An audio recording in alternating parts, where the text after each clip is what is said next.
Paraules i expressions catalanes que no tenen traducció al castellà. Sabies que hi ha expressions en català que no tenen traducció al castellà? El català és un idioma ple de paraules i expressions úniques que expliquen idees d'una manera molt especial. Avui veurem 6 d'aquestes expressions que segur et faran somriure i per fer-ho més divertit les acompanyarem en escenes d'anime. Som-hi, doncs! Comencem, doncs, per enllestir. Em pots dir què vol dir? Et deixo uns segons per rumiar.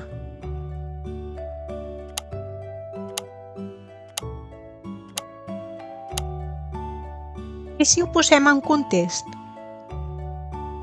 Enllestiu d'una vegada la preselecció. Ei, enllesteixin. No tenim temps per perdre jugant a detectius nosaltres. Enllestir vol dir donar-se pressa per acabar una feina amb eficàcia. Ho sabies? Ara passem a una expressió molt divertida. Què t'empatolles? Què creus que vol dir? Pensa-hi uns segons.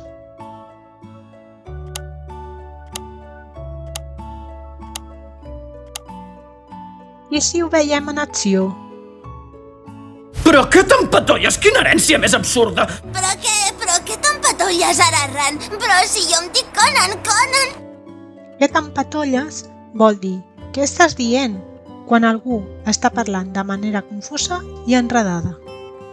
Ara que ja la coneixes, creus que la utilitzaries? I ara, una expressió que segur t'agrada. Tocar el dos. Alguna idea de què vol dir? Tens uns segons per pensar-hi.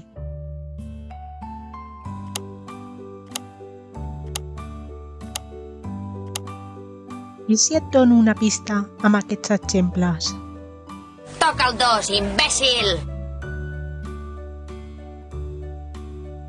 Tocar el 2 significa marxar d'un lloc, normalment de pressa, i sovint perquè no vols estar-hi més. Ara ja saps què vol dir tocar el 2.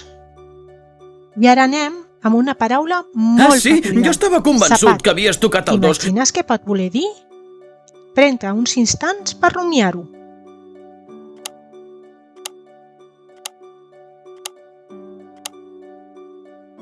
I si ho veiem en acció? Llavors, aquell home sapat va localitzar el senyor Hirota i el va assassinar. I l'home sapat també l'han mort en aquesta habitació. Només sé que és el lluitador més gran del cel, de la terra, dels astres i de la galàxia. Tant com diu? Doncs així deu ser molt sapat, si és veritat. Sapat és una manera de descriure una persona corpulenta, gran i forta. Es pot fer servir per parlar d'algú amb molta presència física. Ara que ja coneixes Sapat, segur que el començaràs a veure a tot arreu. Tens algun amic o amiga que encaixi en aquesta descripció? Seguim amb una paraula molt curta però molt poderosa. Pas. Saps com s'utilitza? Pensa-hi uns segons.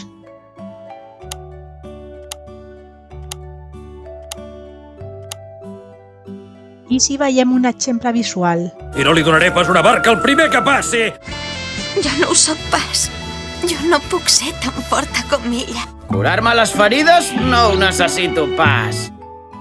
Pas és una manera molt contundent de dir que no. L'utilitzaries en el teu dia a dia? I per acabar, una expressió que segur et sorprendrà. Has begut oli. Què creus que vol dir? T'ho imagines? Et deixo rumiar uns segons.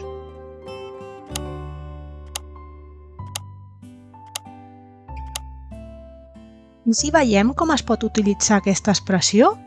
Ja has begut oli! Has trencat la teva promesa, no tornaràs a veure el teu germà. Ha begut oli! Has begut oli és una manera d'indicar que algú està en problemes greus o que ja no hi ha solució. I fins aquí el vídeo d'avui. Espero que t'hagi agradat aquestes expressions catalanes tan úniques. Quina és la teva preferida? Deixa'm un comentari i no oblidis subscriure-te per més contingut divertit i educatiu. Fins aviat!